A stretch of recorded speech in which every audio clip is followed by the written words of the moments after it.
Everyone is has been admitted. Okay, cool. All right. Yeah, hopefully you're seeing my screen.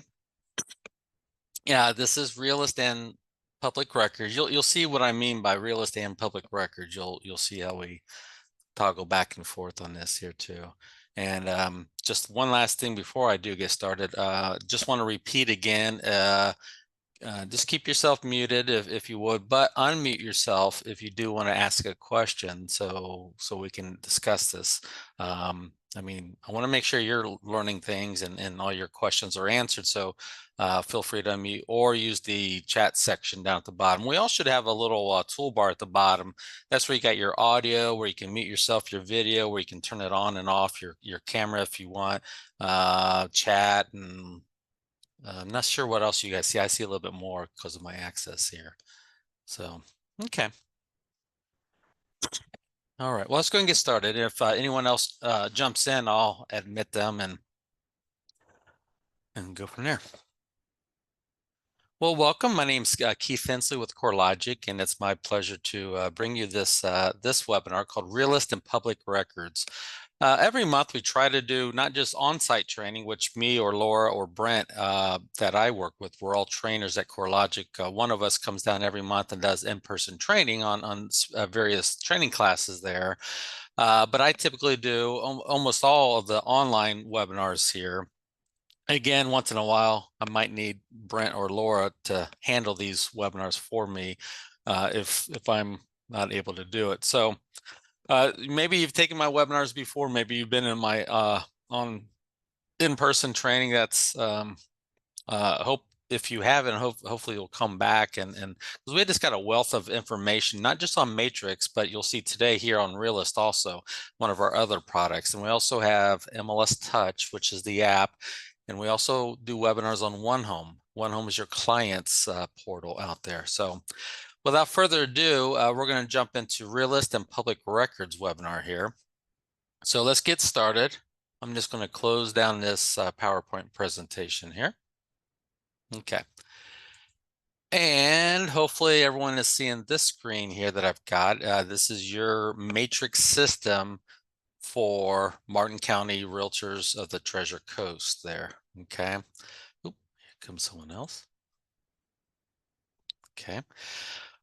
So what you're seeing here is matrix. Okay. And I know this is called Realist and Public Records, but when you're in matrix, what you're seeing here is your MLS system. Now, your MLS system also has tax information as well, which is public records.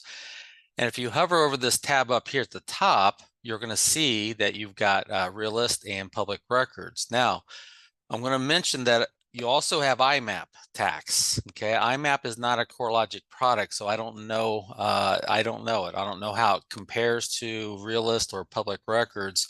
That's something you would need to take training from someone with IMAP and have them show you around there. And I'm sure just like with any products, there's good and bads with theirs versus ours. I'm sure there's some things they do better than we do, and I'm sure there's some things we do better than them. So without knowing what their system looks like, IMAP out there, I really can't address a lot there. Now they are a competitor to us, okay, or at least they're a competitor to our tax system, okay. These two are in competition with each other there. And like I said, after I show you around Realist today and Public Records here, it's up to you if you want to look at IMAP and see how it compares and contrasts to Realist there, okay?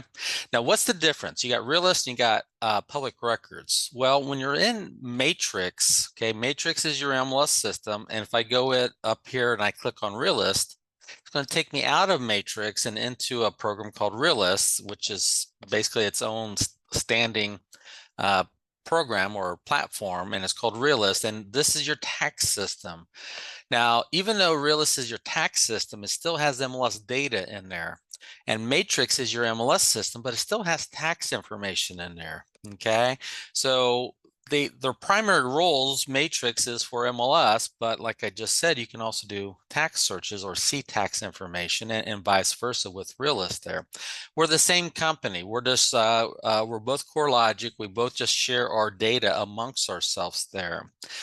And I want to set that stage because if I'm in Matrix and I do, let's say I do a search for some listings there in Martin County or in Stewart, and it really doesn't matter what properties I pull up here.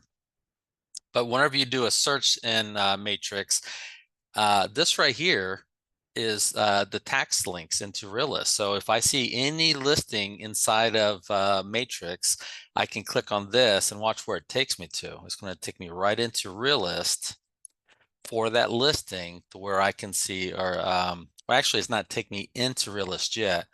Actually, I think it will. Yeah, it will. My bad. See, there's that property, and I'm now inside a Realist.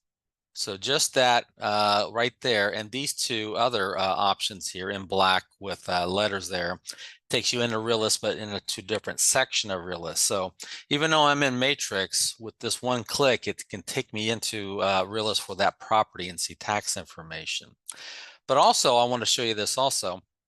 If I pull up one of these listings here, click on the MLS number, you know how it takes me to this 360 property view here where I can see the entire data there. Well, look right this, side by side, you got the tax links. Well, you notice it's grayed out. If it's grayed out, that means we don't have a good link to the tax record in Realist here. Okay, so let me see if I can find a different one here. And it might just be because of the county I'm in here. So let me go back and just make sure I got listings in Martin County here. Because a lot of these listings came from either Miami board or Fort Lauderdale board. And that might be why that link is just not working. Okay. Well, I got Martin County, but see, there we go. See that tax right there? As long as we have a good tax ID, and I'm looking right here, I'm looking for the tax ID in this. See right here, property ID. As long as we have a good tax ID, that's the common denominator that links it to the tax records in Realist. And see, side by side, you got the listing data along with tax data. And this is Realist. Okay, we're just getting it, but I'm still in Matrix though. And there's all the tax information on this property. Okay, and we'll dig deeper into this. And next to that's photos, but look at history. When I'm looking at the history of a listing, as long as there's a good tax link there, you're not only seeing listing history, which means every time it has been listed or changed price or changed status there, but if you scroll down far enough, you'll also see public record history. And again, this is coming from Realist. We're just sharing it amongst ourselves. We're combining it in one history report tab so you can see a 360-degree view of this property here. You can see all the public record history and mortgage history right here. And if available, if it was in foreclosure, if it's actively in foreclosure, that would be available. You'd see that tab available to you. And but even if it's not actively in foreclosure, if it had it in its history somewhere, it would be in this history tab. So this property doesn't look like it's ever been in foreclosure. Otherwise, we would see it here. Okay. But not only that, but look at the parcel maps. This maps is coming from Realist also. Okay, you're going to see the lot size and stuff. Okay, so so that's all Realist stuff right there. And when I go to the flood map, this is I don't know Realist. if I muted them or me. The dogs are in Abby's room. Oh, yeah, you're not muted, Melissa. There you go. Yeah, there you go. Now you are. Thanks. And there's the flood maps, and that's coming from Realist, which they get it from FEMA. So you're going to see the flood maps there. Okay, and a little legend right here. You can see the flood panel date and stuff there. Okay, all righty. So I just want to kind of show you, set the background a little bit that even though I'm in Matrix, I still see tax data from Realist here. And this is where, again, I want to click on this public records because we know what happens if I click that. It takes you out into Realist. But you could stay in Matrix, go to public records, and now you're searching tax records inside of Matrix. See right here, you're doing a tax search. Where if you go up here and you can also do public records here, same thing, okay? So search public records there is the same as search public records there. You're both searching tax records. Now you notice what it does. It looks very similar to a residential search, doesn't it? Okay, so if I click on, see, this is a listing search for listings, residential listings, or income listings, or commercial, or, oop, there's a chat message there. Oh, okay, thanks. Thanks, Melissa. I see. Oh, nice. um, so see right here, see, these are all listings from cross property, and cross property is all property types, all the above property types there. Okay. So all these are listings here, but that's tax records. And this is membership. So if you want to find another agent or a member of Martin County, that's where you go. And that's how you find other offices or brokers and stuff in the system. You can still find brokers, individual brokers right here, but that's how you find the office records, like where they located and stuff like that there. Okay. So yeah, again, if I go to public records right here, it looks and feels, see the criteria map and results? It looks the same as if I was doing a listing search. It looks and feels the same out there. So the learning curve to using public records is going to be easier. So people always say, well, why two? Why public records and Realist? Why don't we just get rid of Realist and just use the tax public records or search public records? Well, and that's a good question. That's a valid question. Well, first of all, Realist was there first. We never had this search public records in here until a few years ago, about maybe 6 years ago. So it was there first, and we didn't have the heart to take it away.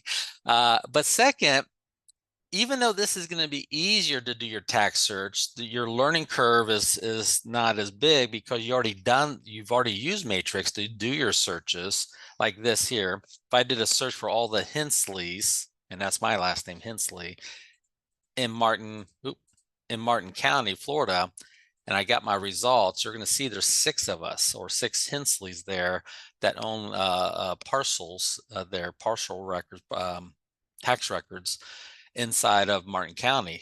Okay, there's the tax ID and stuff like that. Okay, so this is easy. This is basically doing the same thing, but you're going to notice that I'm going to spend most of my time in Realist because Realist looks different. I mean, I can still go in and do a search here for all the owners with the last name Hensley.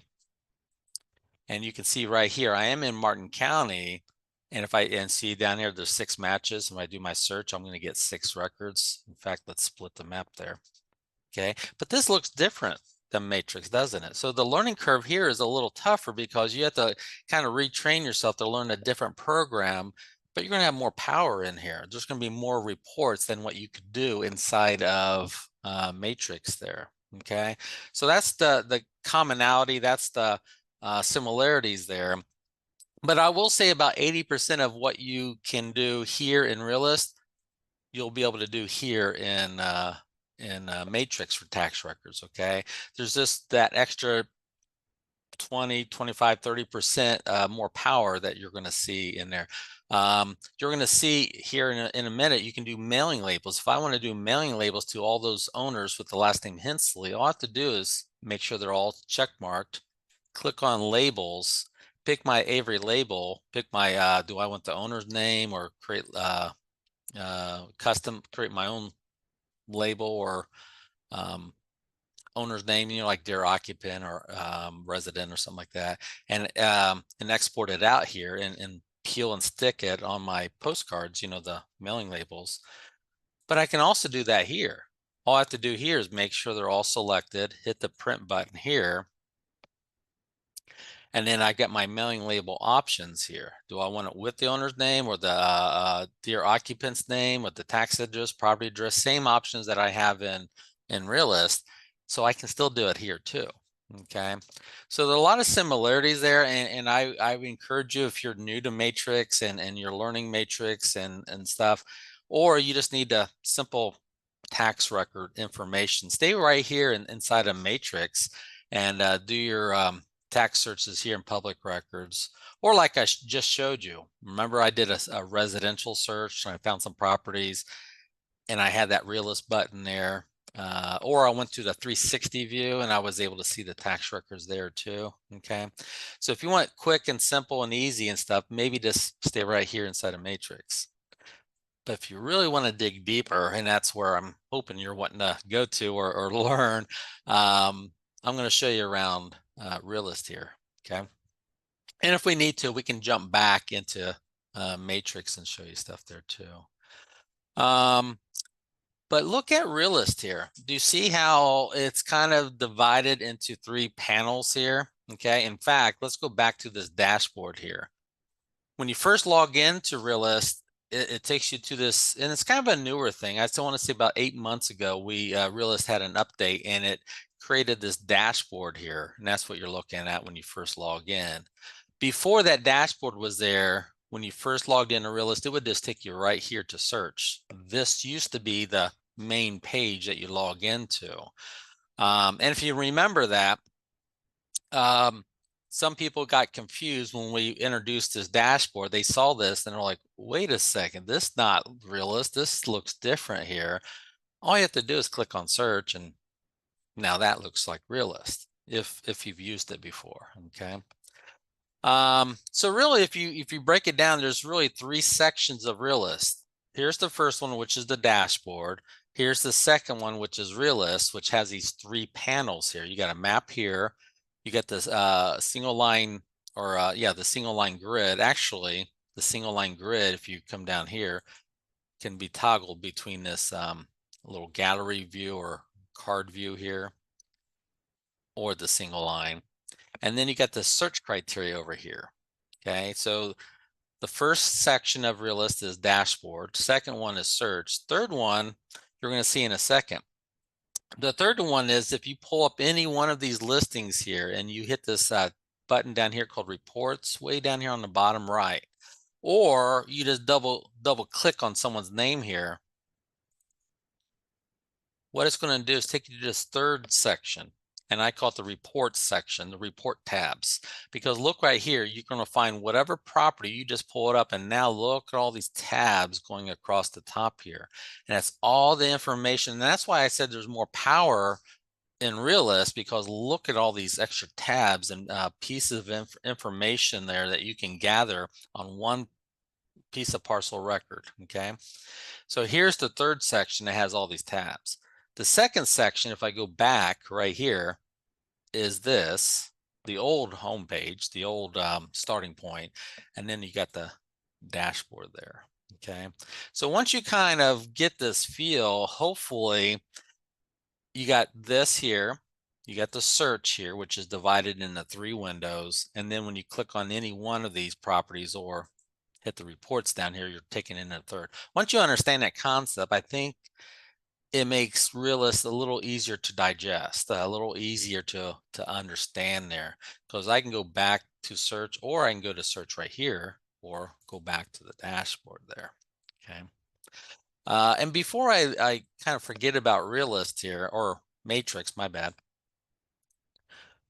Remember we had, I'm sorry. When you go to search, you got residential, you got income. Pretty soon we're going to have this new search in Matrix. Okay, it's not. I don't think it's turned on yet, but pretty soon we're going to have a new search here, which I have because we're testing this. We're playing with this here, and look what it does. It kind of looks like Realist search, doesn't it? See, you got your criteria over here, you got your map here, and you got your single line grid there. So that's going to look very, very similar to your searching in Matrix there. So it's not released yet. Okay, there's still some things, tweaks we need to get with this here. But for right now, I just wanted to show you that we've got that new search coming. Okay. Okay, well, let's first really quick kind of talk about this dashboard. I don't want to talk too much about it because we got so much to show you inside of Realist there. When you first come into Realist here, you've got this search by address right here. So even though you're on this dashboard, your first thought was, you know what? I came in here because I have an address I want to search for. Well, you can go right here and just start typing in your address there. 1, 2, 3, 4. And then as you do this, let's do M, O, N, T, see Monticello Drive right there. It's I forget what they call this here. It's searching as I pull this up. And as soon as I find my property I want, it goes and clicks on it, and look where it takes me to. It takes me right to that third section for that property on 1, 2, 3, 4 Monticello Drive in Orange Park, Florida. And there it is. And there's all the tax records there. Okay. So I was right here on this dashboard, but just by me starting to type in an address, it took me right to that third section where all those report tabs are for that one property. Now, when I first come in here, you can see, look down here, I only have one county selected here, Martin County. And if you remember, it pulled up that property in Monticello, and I think that was in Orange Park, which I think is Duval County, I think it is, okay, way up by Jacksonville there. I know because I got cousins that live up there. So you pretty much have access to the entire state of Florida when you come into Realist, okay? So right now, my only county that I have selected as my primary county is Martin County. But you can go right here and change this to county, and here's all the counties in Florida you could choose. Okay. So, and you can only have maximum of 12 at one time selected, but I only have one. I only have one county. And here's the stats for this one county. Here's the MLS average prices for Martin County. Here's the change activity in Martin County. You can see all the different changes there. So this right here, whatever county you have selected. So if I go in here and I pick St. Lucie County, right? Right here. So I got St. Lucie County and let's hit apply. Now I got two counties in here. See, now I got two counties, and here's the stats for those two counties. Here's the comparison of those two counties, and there's your change there. So this dashboard is kind of a neat thing, kind of gives you a little overview here. Okay. There. And then you have this little CoreLogic. We're huge in the real estate industry. That's what this is here. Just a little Twitter feed. Here's the market condition. So as I picked one or two, you can see that little blue dot will change if it's more of a seller's or buyer's market there. And so forth. If you come down here, this is just some extra real estate related news, industry news from Inman or Property Insights. Here's my saved searches. I've saved these here. We give you some, but some of them you can create yourself there. And that's how you create a new one right there. Here's a property that I saved. See, I saved one this property, but if I scroll through, here's all the properties that I had saved, and I'll show you how you can save properties there. I don't know why it stretches that photo like that, but okay. But there's all your saved properties. Here's my last set of properties. I've been doing searches for a while, and these are just my little reminder of, hey, Keith, these are your properties that you've been looking at recently there, okay? But this is your dashboard. See that little star up there? I got four properties saved as a favorite. See, if I came down here, remember the four here that I went through? Here's the four properties that I had saved there too. So those are all the same properties. If I click on it, here they are. Okay. So that's the dashboard. Other than that, let's spend most of our time in this search part, because this is where all the action happens here. So when I come in here, here's that property in Orange Park, which I believe is up by Jacksonville. So let me zoom out here. Yep. And my cousins live down there somewhere. I forget where. That's just the property I pulled up. Now look over here. You got search, you got map, and you got results. You can turn on just the map here, and you can actually close that search criteria. And out of those three panels or windows, I can only have my map up if I want to. Or I can go right here and open my search criteria back up, and then go up here and turn on just that list view. Now remember, the list view had two options. You had the single line, and you have the card view, or like the Rolodex card view right there. Okay, so just remember this bottom part can be either single line or the little thumbnails there. Or I can go back to map, or I can hit split.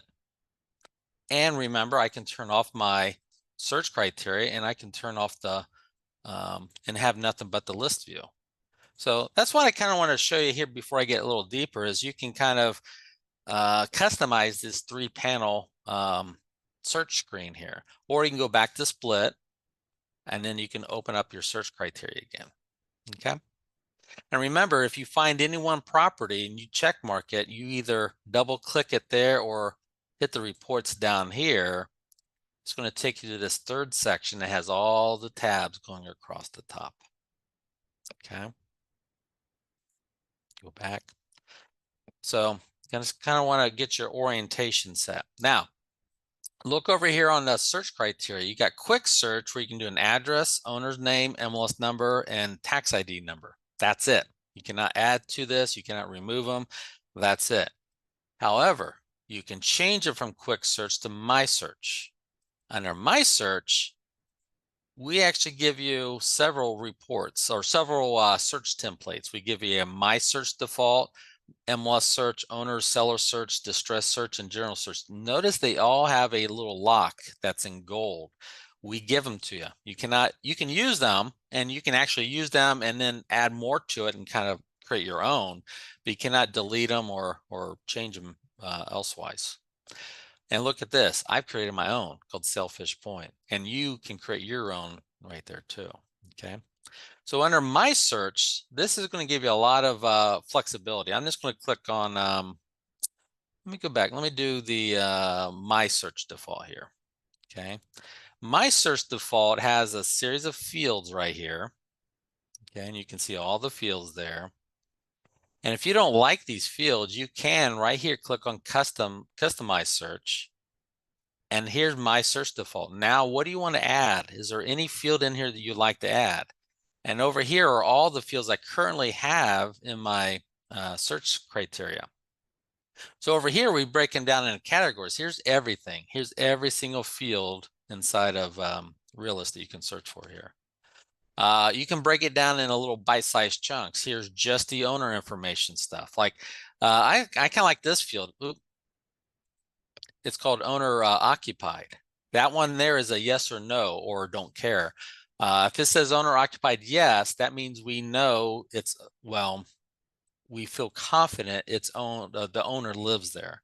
If it's an owner occupied no, then we think that the owner, we feel confident the owner doesn't live there. And the reason why we know this is because of the billing address. If the billing address and the property address are different, we're assuming they don't live there. But if the property address and the billing address are the same, we're assuming they do live there. Does that make sense there? Okay, that's how we decide if it's, or how we determine if it's owner occupied or not there. Okay, so that's kind of a neat field to have in over here in your search criteria. And whenever you add that, it always throws it to the bottom. And even though it throws it to the bottom, you can still grab it and kind of move it up higher and let go and move it where you want. If you go down to another category called location information or characteristics or listing information, see, this is Realist, this is your tax system, but you can still see and search for MLS information as well there too. So you can do both here. Tax and assessments information, sale information. What do you want to search for? And look at this sale information. We have this field called a sell score. I'll talk about it again, but when you pull up properties, you can see a sell score. The sell score is a number between 0 and 1,000. The higher that is to 1,000, the likelihood that we feel, CoreLogic feels, it's going to be listed again on the market in the next 6 months. Okay, so if it was like a 300 score, we don't think it's going to be listed or don't feel as confident. If it's up in the 800s or 900s, we think, you know what, there's a good chance that property is going to be listed in the next 6 months there. So again, the higher the number. Is it always right? No, it's just an indicator. It's just our feelings, because again, CoreLogic has their hands in every aspect all over the world, actually, not just United States, when it comes to real estate information. Matrix and Realist is just a small little piece of that real estate world that we're involved in. Here's foreclosure information. You can actually search for listings that are in foreclosure or even pre-foreclosure or auction dates or recording dates. So you can look up distressed sale properties, houses that have been, um, in a distressed sale, like sold less than what it was valued at. And then, of course, you can search for mortgage information, such as lender information. So there's a lot of stuff you can do here. So if you start adding fields to your search criteria, what you can do is go right here and give it a name, call it My Search. Okay. Because now I'm tweaking this. Now I'm adding fields and I'm taking away fields, and I can hit save. And now I've got my own search called My Search. And then I can hit apply. And now look right here, it's called My Search right there. Okay. And this is, so what I did, I actually started with this search, but that's when I added and moved some fields around and called it my own search or My Search right there. Okay.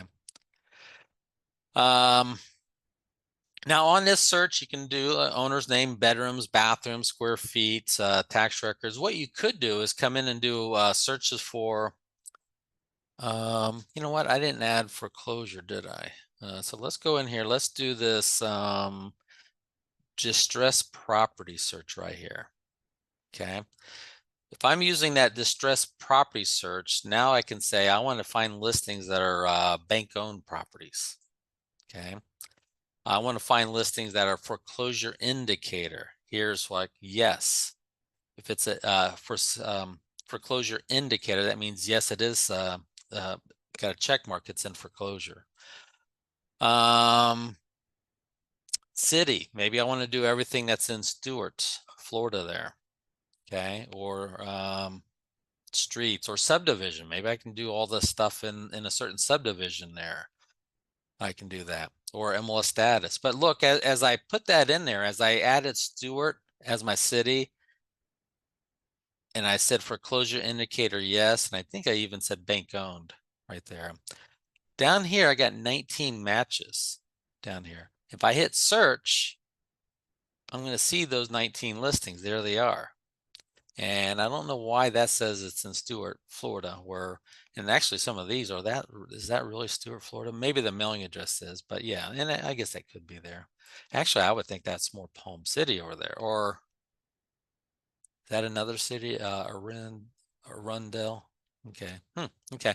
But look over here. They all say in the tax records it's Stuart, Florida. And look down here, let's open up our single line list view here. Okay. If you look at this, here's all 19 of those. Look at these columns right here. This first column means does it have a photo from the MLS system? And one of them does. Look at the second column. Second column says MLS listing indicators. So if you see a balloon anywhere in this third or second column, and there's only one, that means it's in the MLS. The color of that balloon, which is green, means it's an active listing in the MLS. So apparently there's no other active listings, but look at this. They're all bank-owned properties, okay? And this here would be a distressed sale, okay? It hasn't sold yet. It's in foreclosure right now. It's currently owned by a bank right there, okay? Here you can see the owner's name, you can see the address on it, you can see the zip code. So if I wanted to, I could do hit mailing labels right here and pick my Avery label format, that's the most common one. Do I want to use mixed case or all caps, capital letters? Do I want to use the billing address or the property address? Okay, billing address goes to the owner, property address would go to the property. Okay, so if I want to target the owner, I would probably say billing address. Okay, because that's the person. I don't know if they live there or they live in California or New York or somewhere else, but that's whose attention I want to send this to. And then I would say in the let me move that down there. Then I would say show current owner's name. Okay. So if I was sending it to the billing address, I'd probably want to have the label say owner's name and address. Okay. If I was sending it to the property address, let's say I was targeting renters, people that didn't live there, then I'd probably say send it to the property address, and I may not want the owner's name. I might want to create my own and say something like um, current resident. Okay. Don't you ever get those in the mail where it says uh, dear current resident or occupant? Or it has your name, and then underneath it says or current resident. You know what they're doing? They're just checking marking this, and then they create a label and they'll say this. They'll say or current resident. That's all they're doing. So those people that are sending you stuff doesn't really know or even care if you're there or someone else lives there. They're just sending it to that address. Okay. And you can also say eliminate duplicates. But in this case, I'm going to say just show current owner's name, because I want to send this to these people that are in foreclosure. I want to get their, and I want to eliminate duplicates just in case one owner owns two or more of those properties there. And then down here, now with Realist, you get 12,500 exports a month. This one is only going to export 19 records. So I'm still going to have a lot remaining for this month here I can export out. Okay. We put that limit there so that people don't just abuse the system, abuse Realist there, because this is a very valuable information. We just don't want people gouging the system and exporting all kinds of stuff all the time. So we put a little cap there. So if this is going to do 19, now watch what happens when I hit create. When I hit create, and your computer might do something similar or different, but look at this. Mine actually opens up right up here. I'm using Microsoft Edge, and here's my download for my labels right there. So, and you can see I've done previous stuff there. But I need to click that right there, and it's going to open it up in for me, it's going to open it up in Microsoft Word. See that RTF rich text file? And if you don't have Word, it'll find something on your computer like Microsoft Word. And here's all my owner names, okay? And looks like all the owners are right there in Stuart, Florida, okay?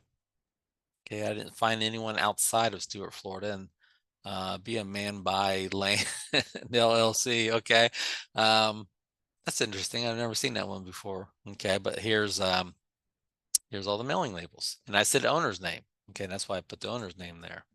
So just want to kind of show you that part there. Okay. Yeah, see, there's owner's name right there. And you can customize this table too. If you go to customize table right here, you can show hide columns. And kind of like that search criteria that I added, here's our display table. What do you want to see on here? Do you want to see anything else in here? Okay, and you can break it down in bite-sized chunks. And over here, just like on searching, this is the order that you're seeing them in also here. Okay, I'll just hit cancel there. But if you look, I noticed there is a column over here called cell score. Now, not everyone has a cell score, but look at this one. That one's a 931. So we have a good feeling that this is going to be going on the market here soon. This one's a 605, so it's kind of getting up there, and that's a 626. Now, why don't all of them have it? I don't know. The cell score is just a algorithm, and I don't know what information we need to create a score on it. Okay. Okay, so what I'm going to do, I'm just going to clear all, and I'm going to open up my, I'm going to split it again here. Actually, what you could do, watch this time. This time I can do my search instead of doing it by search criteria over here. Maybe I want to come over here and draw a shape around a neighborhood here. Okay, watch this. Now, if you're on, and it's important to know this, look up here. When you're looking at the map, you got a pencil where you can draw. See, there's your drawing tools. And then you got boundary lines you can do. Then you got other little stuff you can do. A lot of power underneath this right here, okay? You got charts like, or trends, market trends. These over here are not as important. That's this, points of interest, that's driving directions. I like our driving directions better in matrix there. and there's a ruler and some other stuff. But here, the first three or four of them are probably your most important. But watch this pencil here. If I'm back on the quick search here, I believe so. Maybe they changed that. Yeah, I guess they changed that. So yeah. Oop. And also it's important when I drew my shape, look how big that is. It's too big. So I actually had to reduce that down, and it's still kind of big. We do that because there's just so many listings in there. Okay. Yeah, they must have changed that because you used to not be able to draw a shape if you were on this quick search here. You couldn't draw a shape there, but okay, now they apparently you can there. But before I draw a shape, watch this. Before I draw that shape, if I go over here to layers, see that's what that's called there. It's called layers. Boundaries, lines, or layers there. Watch this. You can turn on city boundary lines. And see, let me close this up. Look at that. There's your city boundary line. And I really don't like this green because it's kind of hard to see sometimes. But there's your city boundary lines for those different cities there. Okay. You can do zip codes. And let me turn, yeah, I turned off cities. There's your city boundary lines for zip codes. You can turn county lines on. School district is just going to be Martin County. Okay. Different parts of the country actually break it down to like, the Stewart school system and stuff, but I guess how Florida is, it's just a county there. And you can turn on flood zones right here too. Okay. And there's your flood zones there. But let's go back to drawing shapes, but look at this neighborhood. These are kind of like subdivisions. I can't guarantee it, but for the most part, it's pretty darn close to being a subdivision here. So if I zoom in on a subdivision such as Summerfield, watch this. I can go into my pencil here and do a polygon, and then I can do a click, click, click. And I know it's kind of a weird shape there, so I'm just going to make it real quick and easy here and draw my shape there. Okay. And if I wanted to really get nitpicky here, I could come in and grab this right here, kind of move it there. And then I can grab it and kind of play with this here. And every time you draw a shape or points, it gives you a middle point there too. See, now I've got another middle point right there. So you could, if you like, draw that shape there. And then once you drew that shape, then what you could do is hit search, and you're going to see all the owners in there. There's going to be a lot of them probably in there. So let's see how many we find in there. 777 matches right there. Okay. So there's all the owners, 777. And look at this. It found an owner over here. You know why? Because if I look at the parcel boundary lines, when I drew this shape here, I bet I barely crossed this line over here that it got this owner over here too. Okay. In fact, if I go up here and I turn on parcel boundaries, see what I did? See that owner right there? When I drew that boundary, that polygon, it barely touched that owner's parcel record, and that's why that's an owner that showed up. Oop, showed up in the list there. Sorry about that. Let me move this out there. And the same thing happens with this owner. This owner looks like a big piece of land there. Might be the city or something. But when I drew that shape, I actually moved it. I originally had it. Sorry. It touched that parcel right there. That's why it came up in its results there. So I want to kind of explain that. And same thing over here with this property over here in Duckwood. And look at this over here, because when I drew that shape, I barely touched those parcel records. And I moved my shape a few times, but when I first did that, it got that part there. So keep that in mind as you draw your shapes. You might want to go smaller than this here. So I'm actually going to come inside that shape there. And now let me hit search again. And now I shouldn't get some of those records there. So just kind of showing you. Now look over here, 747, because I came inward. Oh, I still touched that record over here. See that? I got that one there. So let's do it one more time. And now I don't have that parcel record there. I'm down to, still at 746. That's kind of weird. But if I open up my list, come on, computer's moving really slow here.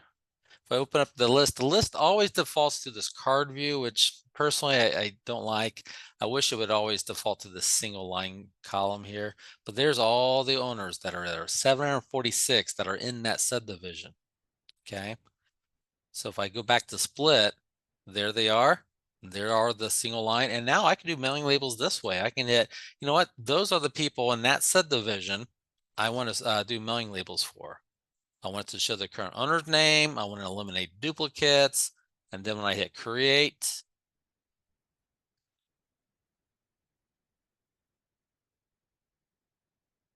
it's opening up here. And then I can say open file, which is going to open that RTF file in a Microsoft Word document. And I need to pull this over. Hang on, there we go.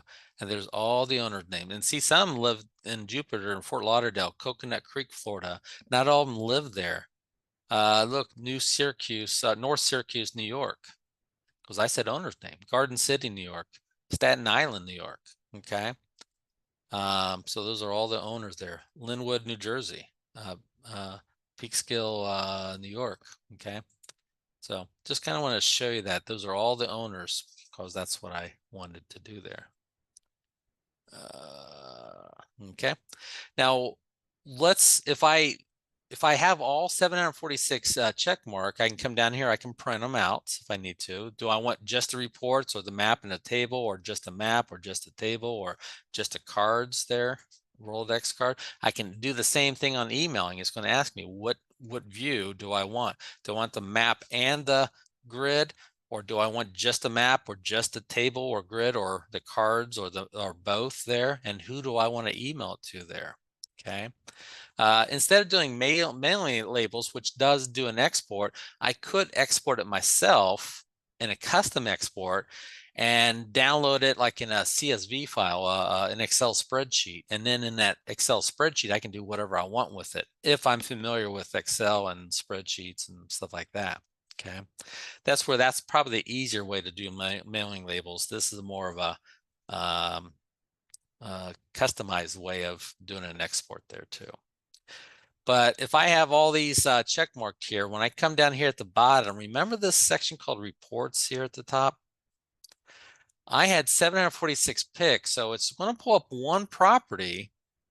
And now I've got all the tabs for that one property on Federal Highway. If I click on this one, now it's going to change it to this property on Summerfield, and there's all that information and so forth. If I click on the third property, it's going to change it. And now I can see all the records. And that's kind of where I want to spend the rest of this time at, is talking about this here. Okay, so I'm on 3 of 746. I can always go back if I need to, but let's look at the property details.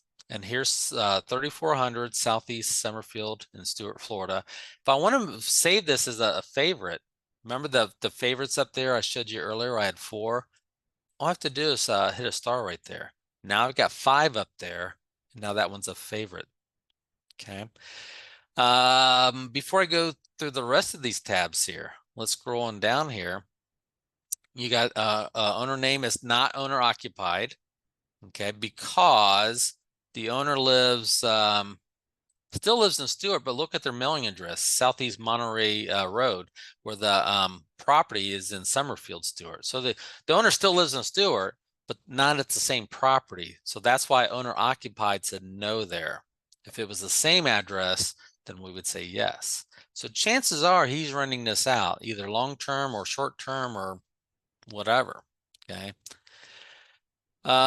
Here's the subdivision, school, census data track, zip code, flood panel number. Here's your tax information. Okay, legal description. Now look at this, especially if it's in Martin County or St. Lucie County. That link right there should take you to that county's tax site. Property appraiser right there, see? Martin County for that one property. Okay, so you just left a Realist. I can go back to Realist, but that just took me there for that one property on Summerfield. So just be on the lookout, look for that there. Here's your assessment and tax records, the last 3 years. Characteristics of this here.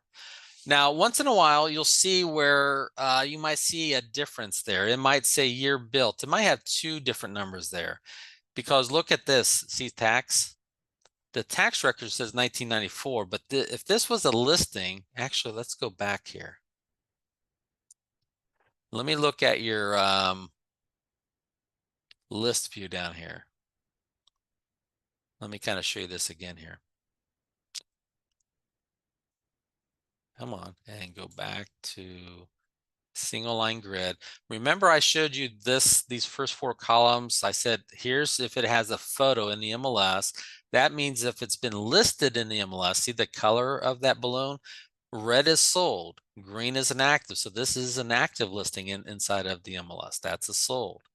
And then this was showing you if it was a in foreclosure, and that's a distressed sale indicator there. So let me pull up one of these sold records here. Let me just double click on it right there. And the reason why is because I want to show you, see if it is in the MLS, this data is going to show you some MLS data. Otherwise, and there's the MLS picture there too. Otherwise, we just show you the tax information, and chances are you wouldn't have a photo there. Okay. This is owner occupied because the address, mailing address, and the property address are the same address. There's that link right there. But look, that's what I want to show you down here. If you got an MLS listing, and if it ever, if the MLS data ever differs from what the tax records is, we'll try to explain, hey, your tax record says it's a single story, but the MLS said it was a 2-story there.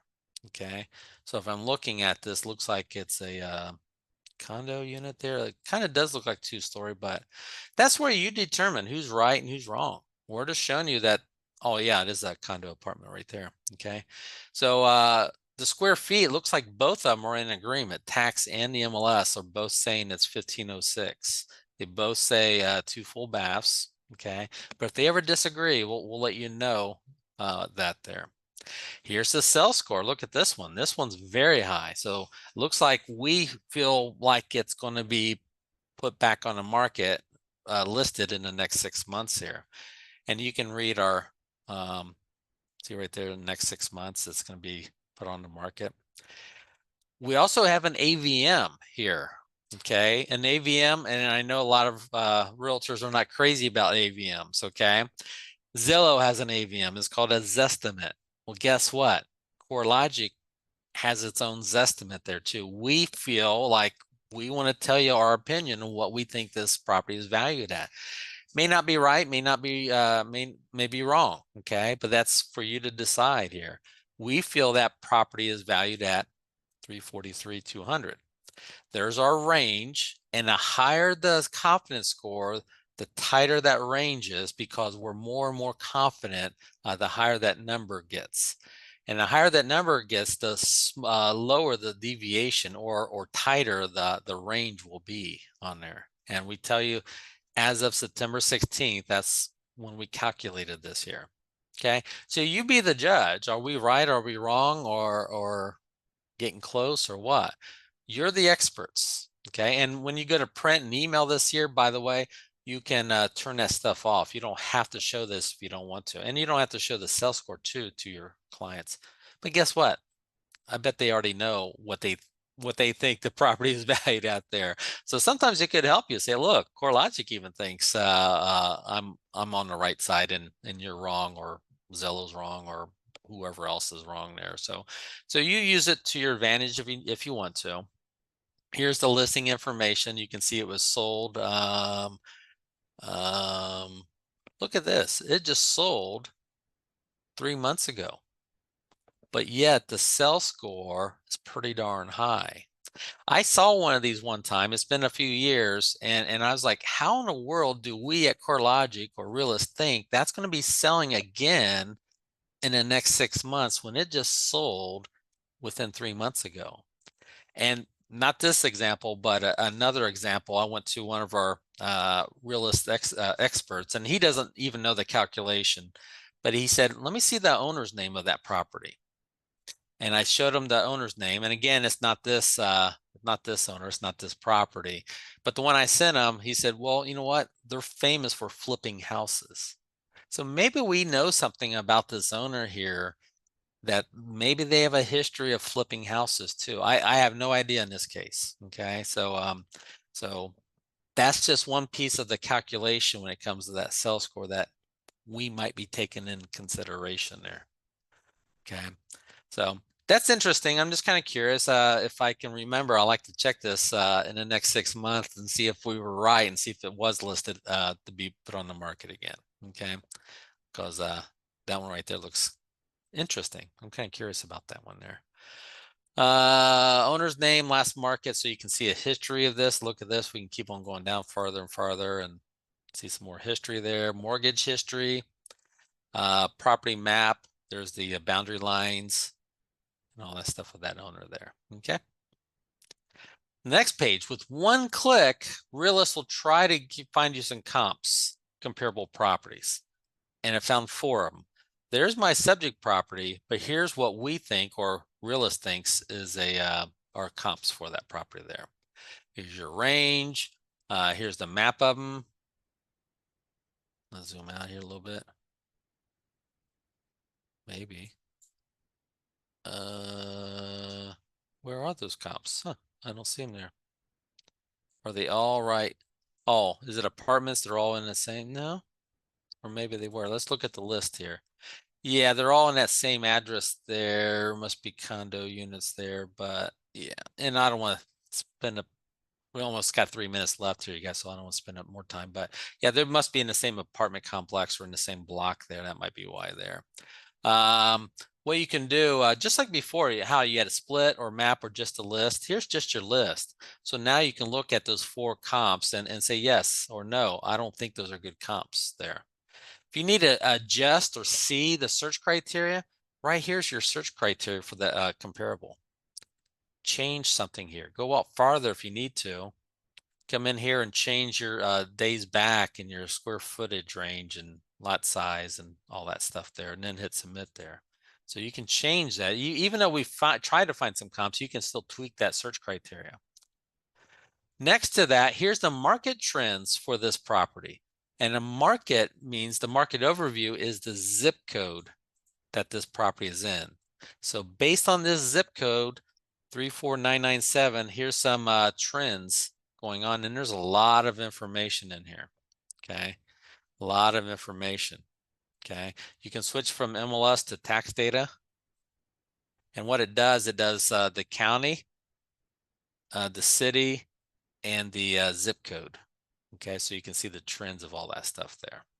Okay, and that's as of September 24th. You can go back to August 2024 and see what that market trend was, or go here and pick you pick your date and time. So I think that's kind of cool. That's kind of a new change right there. If I go to neighbors right here, here's the 20 closest neighbors to this property here. And now you can kind of compare them and see. Now this is all condo unit here, so may not be the same, may not benefit you the same as if these were single family properties there, but because they're all right there in the same unit. Neighborhood profile. Again, neighborhood is like the market. It's the zip code this property is in. So based on that zip code this property is in, here's the demographics. Here's the age breakdown. Here's the male, female marital status, housing stats there, and stuff there. Okay. Quality of life, workforce, income, household income, per capita commute time, temperatures, highs and lows, and 2 times a year, January and July, the hottest and the coldest. Here's your education level and breakdown, but then it gets into schools and local businesses here. And you can change the distance to the schools or businesses and even the type of businesses. If you go up to search criteria here, These are your businesses. You notice I don't have all my business categories, but I can turn on more business categories. I'm only going out 1 mile from this property. I can go out farther if I need to. If I go down to my schools, again, I'm only going out 1 mile, but I can go out farther. I can do public and private schools, which I'm doing. And then here's all the schools I'm doing. I can choose.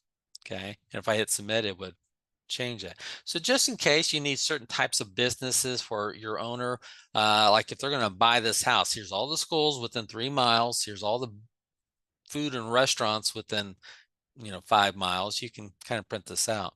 I will say some of these businesses may not be up to date as they are. Schools are pretty accurate though. Schools are pretty accurate. Here's your assessor map. And we're almost done, you guys. Looks like you can download the assessor maps. Flood map, here's your flood map. And I know down there in Florida, it's very important to see the flood map there. I will say, and you can zoom in on this, that you could get more of a flood map. It is $9.99 for this one map on this one property here. But what it does, it gives you some more deeper flood risk and stuff there. You can look at a sample report. If you do add one to your cart there, what it does, it throws it up there. And once you do purchase it for $9.99, you would retrieve it right there. Okay, so if you do want a flood, and you're going to see the same thing on the hazards and risks here. It is something you have to pay for if you want it, but you can see crime and wildfire, distance to fire station, earthquake scores and stuff. Same thing, if you do purchase this for $9.99, like the flood map, it would first put it there in your shopping cart, and then once you check out, it puts it there for you to retrieve that order that you just did there. Okay.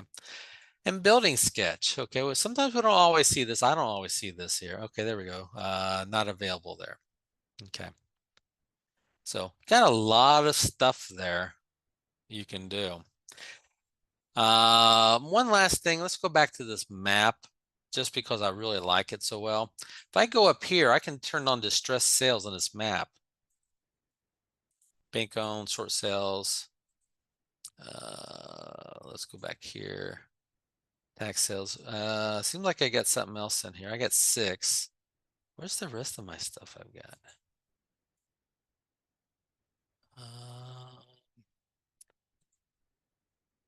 None there. Let's hit clear all. There we go. Let's go up right here to that pin. Let's turn 2, 3, 4, 5, and 6. And let's make it 6 months back there. Okay. So if I do that and I zoom in, look over here, all this, see right there?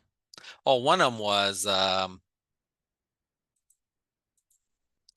parcel records. Yeah, see, I need to turn one off here now. Let's turn off tax sales there. Let's go back here. Let's turn on the parcels. There we go.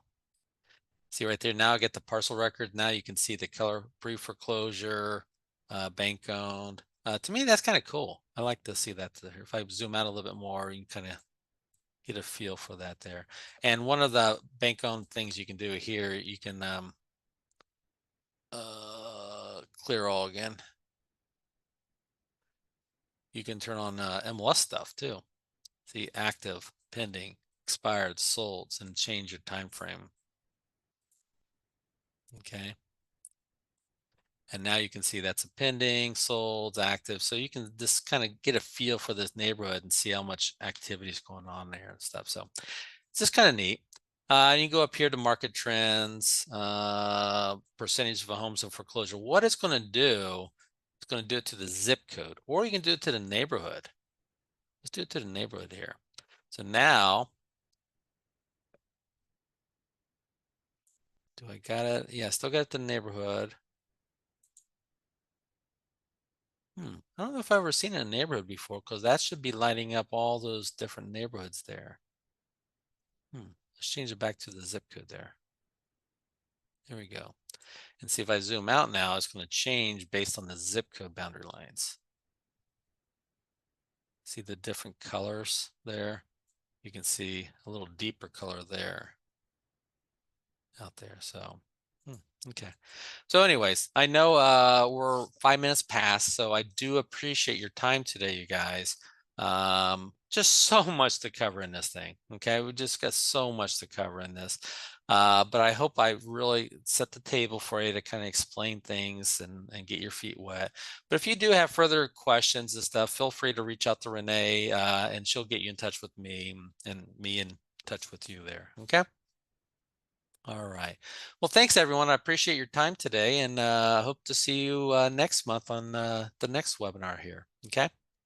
All right. Thanks, you guys. Take care.